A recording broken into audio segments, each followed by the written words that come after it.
Alison Weihe is a multi-award-winning serial entrepreneur renowned for her leadership across diverse industries in Africa.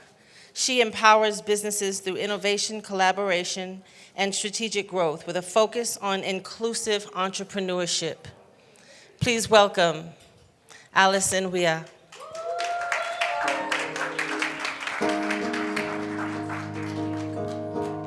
So what do you think of when you think of Africa? Wildlife. But 30 years ago, we had a dream. We had a dream of an African Renaissance.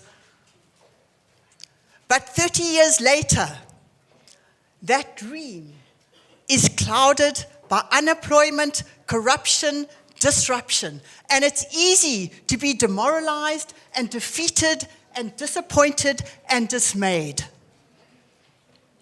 But there is real change behind the scenes. And so, if we look at what's happening in Africa, we need to understand that the tide is changing.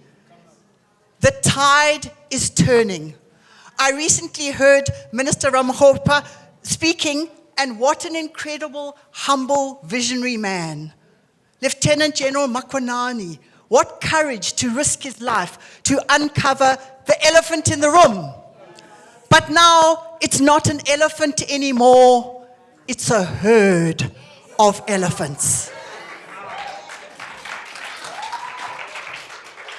But in that, there are still glimmers of light. And Adrian Gore has spoken about a new direction and more private-government partnership. So the tide is turning, even though it looks demoralizing and disappointing. How is the tide turning? In South Africa, the tide is turning by a Durban port. A Durban port that is becoming, the terminal is becoming privatized in some form. And the queues on the buses, on the vehicles coming in, are already trimmed down from 19 kilometers to 3 kilometers. Things are changing. There's a white paper on the Port of Gauteng with 50 million investment providing 50,000 jobs that are sustainable. So the tide is turning.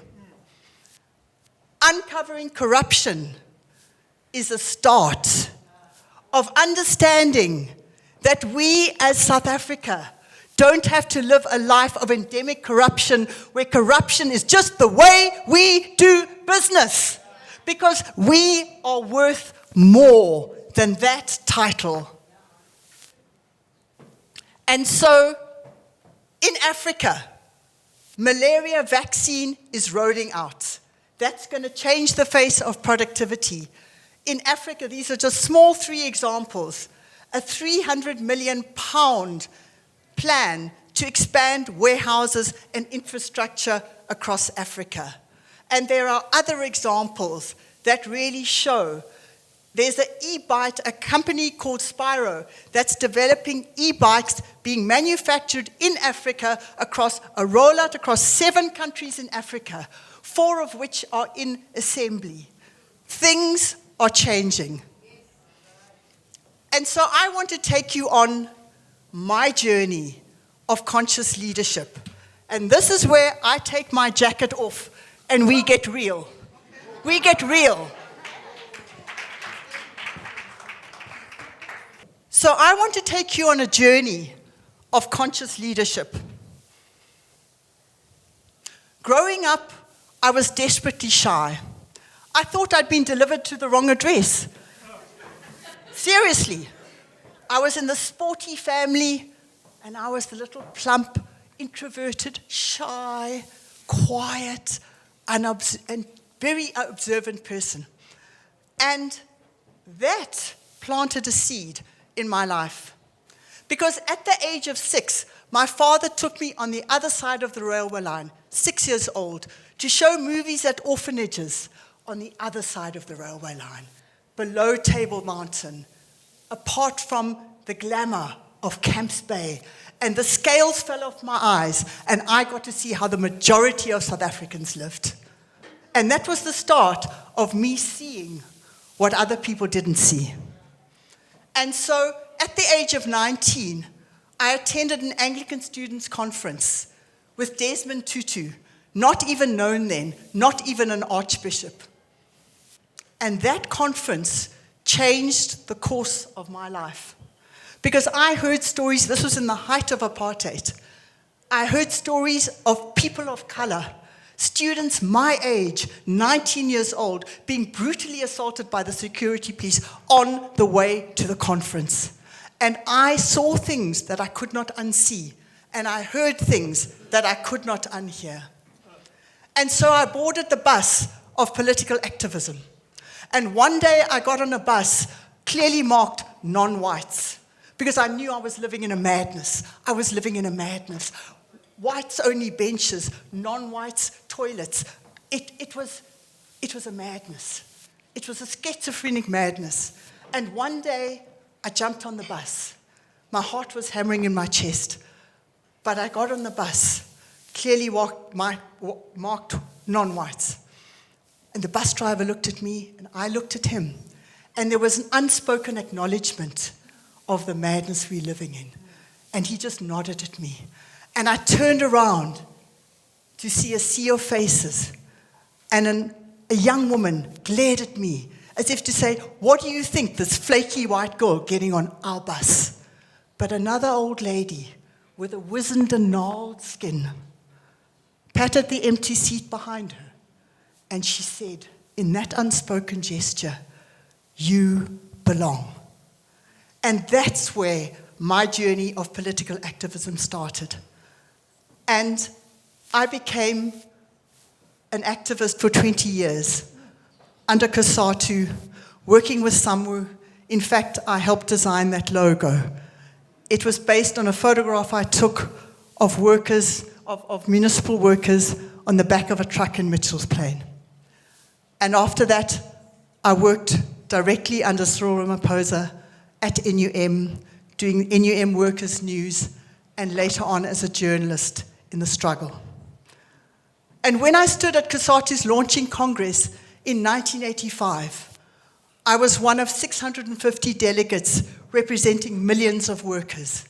And I knew as a sociologist that was the only way we were going to break the back of apartheid, through the economic muscle of the worker movement, not just by UDF marches.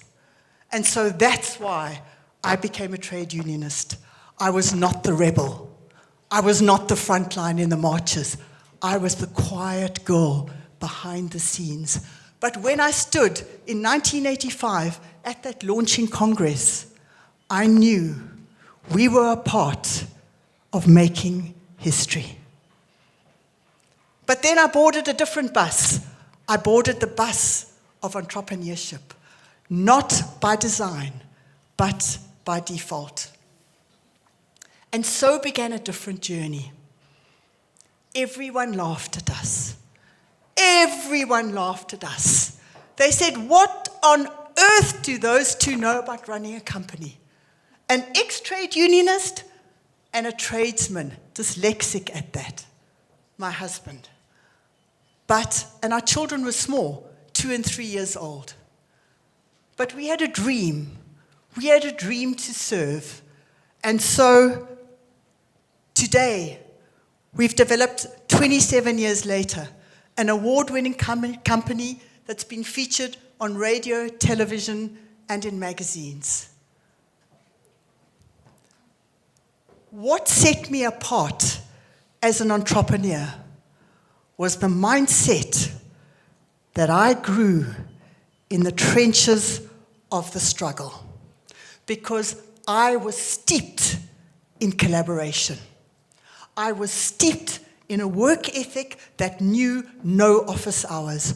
We would work on bus tickets till 3 a.m. on a Sunday morning for a mass meeting of 10,000 people in Cape Town. I lived, eat, ate and breathed the struggle. And that set me up to be an entrepreneur, like Cindy over there, of resilience. And so in the beginning, we just collaborated. We couldn't afford to do shows. We shared shows. We delivered on time with excellence. Humble little shows in the beginning, but it set us up for more. And finally, we were able to move to a bigger property where we are now. But we had to start all over again. And so the journey deepened. Today, we've got 3 factories under roof, a R&D department, a transport division, and it's been a journey. But it was a long haul. This was our first old office in the embryo. Today, this is our head office. This is part of our showroom. What set us apart? Thank you. What set us apart was we had a mindset. We had a mindset of global excellence. So we went to industry trade shows. We couldn't afford the equipment, but we were inspired to be global. We studied architecture and landscaping all over the world. Spanish architecture, modern architecture, French provincial architecture. And I became a speaker on trends. So what I want to ask you today, what are you doing to build your brand to become outstanding? Because you have to stand out if you want to be outstanding. Because your brand is an experience. You are an experience. You formed an impression of me before I even came on stage, before I even opened my mouth. You had a look at me and you probably formed some kind of impression. You probably didn't think I was from Kasatu, but you are an experience, and so is your brand. What are you doing to create your brand as an experience? From the moment people go to your website, see your business card, how you dress, how you act, on time, delivery, passion, deconstructed, is the story of our journey. You see, there are 2 things that will define you. Your determination when you have nothing, as we did. At one stage, we had 2,000 rand in the bank, and we ate noodles that whole month. I don't eat pap, but noodles. Your determination when you have nothing. But what I believe is more important is your attitude when you have everything. Because your brand is your values. It's not the mission station on the wall, the statement on the wall. That's not your brand. In fact, when I see some of those mission stations, okay, I get a little bit, It's your lived brand every day. You are a living immersion of who you stand for. You see, we had a vision of who we were to become before we became it. And by 2008, we won the top design show in South Africa. A paving company against much bigger brands. But what set us apart was our passion for creating beautiful spaces, our passion for our clients, our passion to serve, and our passion for humanity. We weren't in business to make profit. We were in business to make a difference.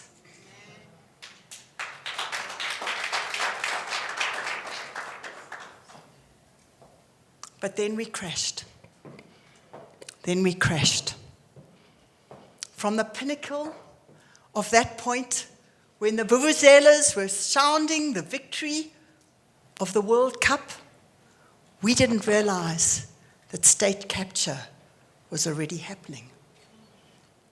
But our own capture was happening.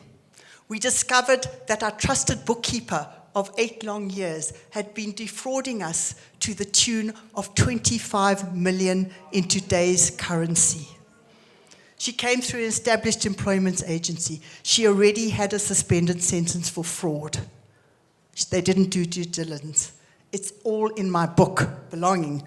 But we were broken. Everything everybody said about us had come true. What do those two know about running a company? We'd won awards.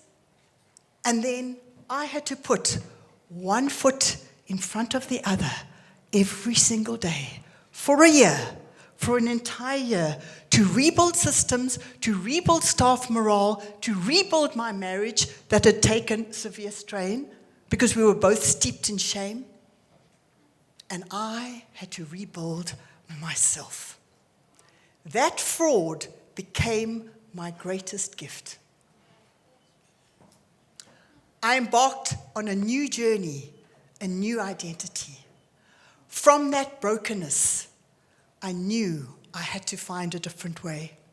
You see, I'd battled depression, anxiety, yo-yo dieting, emotional eating, from the stress and from other reasons for 52 years. I slunk into the gym in my big, baggy black tracksuit. I was so intimidated I couldn't look at the mirrors. And so began a different journey. I changed not just my outer shape. I changed the inner energy. I changed the identity of who I am. And now, my husband far prefers his second wife. She's way more fun. You see, I went from warrior, worried about what everybody thinks, to a warrior for change, a warrior for identity, a warrior for it's never too late to change your life. And so, what are the lessons from my journey for conscious leaders? We have become fascinated by the power of identity for transformation. And so I started a new bus. They kind of retired me from the design company because I was exhausted. What did I do, Sis Cindy? I just started another company.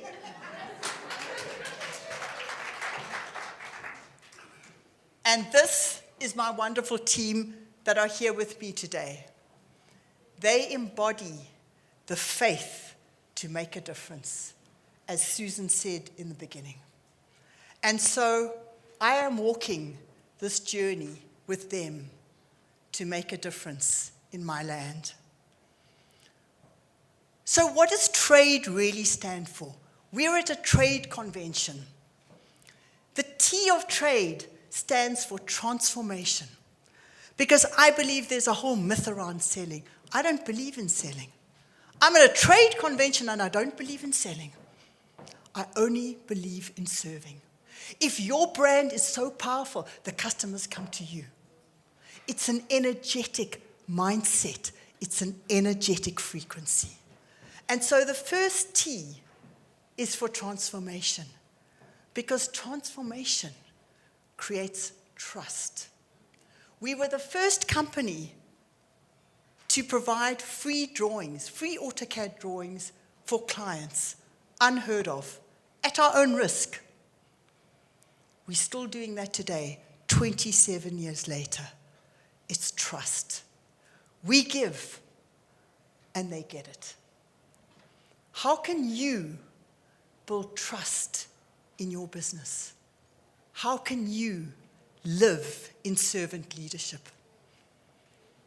The second R, or the R, trade relations. It sounds like jargon, trade relations. What does trade relations really mean? it means relatability. I've never believed in opposition. I don't believe in selling, and I don't believe in an opposition. I don't think there is such a thing as an opposition. Maybe in the government, but in business, I never regarded anybody as my opposition. I saw them as fellow travelers on my journey, equally passionate about the same industry. That's a mindset. And what it did, it allowed me to understand, what can I learn from them? What can I grow from them? How can I benchmark myself? I used my fellow travelers as inspiration to be better, to be stronger, to learn, to grow. Because I came from that collaborative background. And in the West, we've got an obsession with individualism. And you go to those big corporates, it's all, let's get to the highest ranks. But my background taught me about the power of collective excellence. And culturally, when we understand one another, that's when we do deeper business. We're not doing business with companies. We're doing business with people. And it's our ability to connect with people, to remember their names, to remember the names of their children. That's trust. That's trust. And so the A of trade is action. Because manifestation is not wishful thinking. It's acting, acting, acting. You know why I left politics? Because I was tired of meetings, about meetings, to plan meetings, for workshops. That's why I left politics. Because now my life is action, action, action. In 10 minutes, we can decide to buy a truck or not. That's the power of SMEs. Don't underestimate the power of your business, because you have the power in your hands. You don't have to go to a board. You don't have to go triple hoops. There's a power in being an SME. So part of action, understanding action, is what a remarkable thought leader called Dr. Benjamin Hardy calls the science of prospection. That is the science of living as your future self.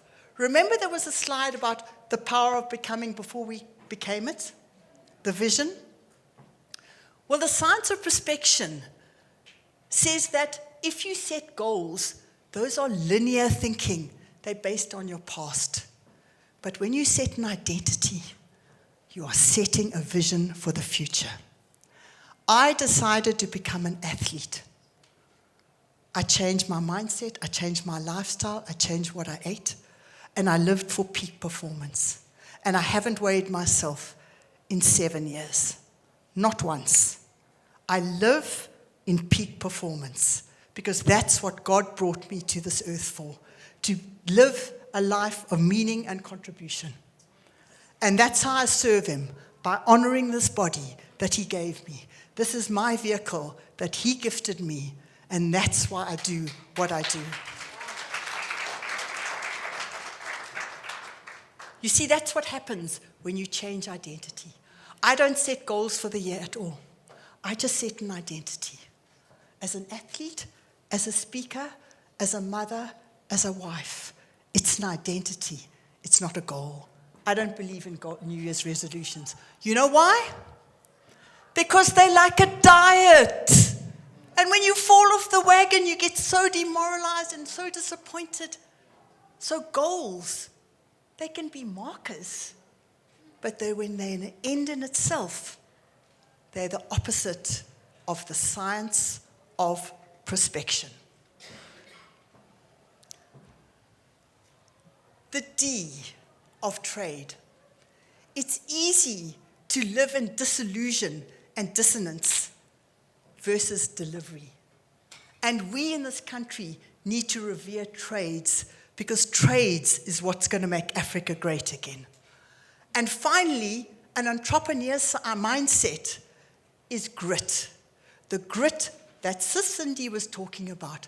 The grit to go into Woolworths and sit in the head office until your voice is heard. That is what grit is. We need to move from tenderpreneurship to true trade.